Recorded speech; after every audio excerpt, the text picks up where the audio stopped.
Graines de reporters scientifiques.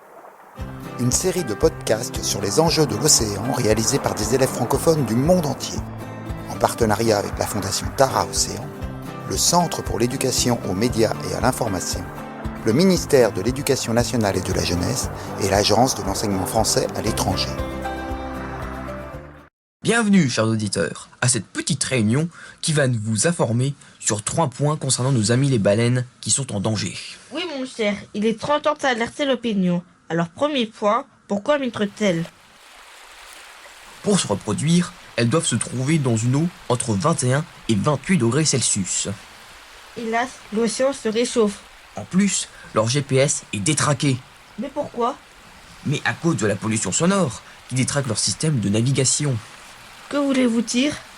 Elles se servent des sons pour se diriger. Mais il y a trop de bruit dans l'océan avec les sonars militaires et le trafic maritime. Du coup, elles sont perdues. Ok, mais t'as pas de nourriture, ça va quand même. Eh ben non. Les baleines mangent plusieurs tonnes de krill par jour. Et le krill a fortement diminué. Du coup, elles doivent beaucoup se déplacer pour en manger assez. Expliquez-nous ce que c'est ce fameux krill. De minuscules crustacés qui, eux aussi, sont victimes du réchauffement. Ils migrent vers le pôle sud. Ils sont partis à plus de 400 km de leur maison. Car l'eau est trop chaude pour leur reproduction. Les bébés krill ont besoin de glace. Mais comment saviez-vous tout ça ?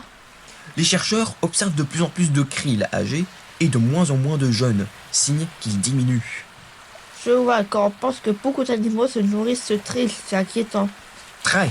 Du coup, comme vous suivez les travaux de la commission baleinière, savez-vous où vont les baleines, disons, en temps normal ?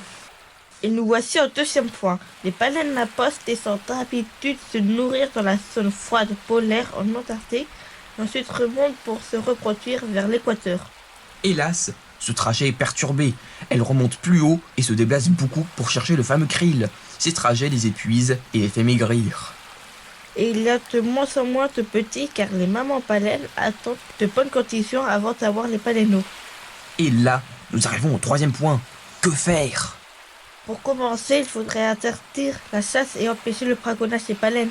Oui, c'est évident. Par exemple, le Japon, sous prétexte de campagne scientifique, en profite pour tuer des baleines. Privilégier les énergies non polluantes. Oui, et halte au plastique. C'est Pachama, Et Elia, en mission pour la protection. des merveilleuses baleines. Pour l'écriture de ce podcast, voici les documents sur lesquels nous nous sommes appuyés. Comment protéger les baleines sur le site lumni.fr, l'observatoire plancton.fr, les baleines face au fléau du réchauffement climatique, une étude de Tristina Castro, biologiste marine.